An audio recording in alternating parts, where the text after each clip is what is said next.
ताकि हर समय ऐसा लगता है कि कहीं कोई सेवा अपराध ना हो जाए, मन मतलब घबराया घबराया सा रहता उसे थोड़ा तो घबराहट बनी रहनी चाहिए।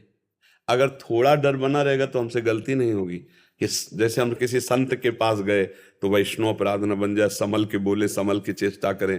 मंदिर गए तो कहीं भगवत अपराध न बन जाए, धाम आए तो कोई धाम अपराध न बन जाए। तो ये अगर हम थोड़ा डरते रहेंगे तो हमसे अपराध नहीं बनेंगे, और जब हम भूल कर देते हैं तो अपराध। अगर किसी के जीवन में अपराध की कमी होती है तो उसका कारण होता है समाज का भय, या लोग क्या कहेंगे, कानून का भय, यार कहीं ऐसा ना हो जाए, भगवान का भय, गुरु का भय, शास्त्र का भय।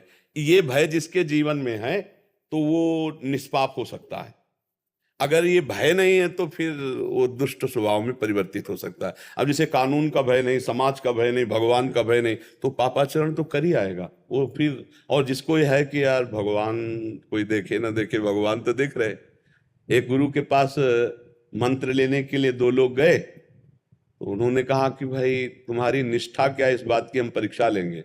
तो दो तरबूज दिए और दोनों को कहा ऐसे स्थान में काट के लाओ जहां कोई देखता ना हो। तो एक थोड़ी देर में आ गए तो उनका दूसरा भी आ जाए। दूसरा शाम तक आया पर तरबूज लेके आया।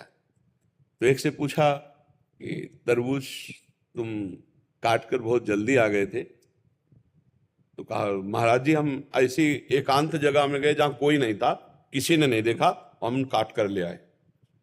तुम पूरा तरबूज लेकर आ गए शाम तक।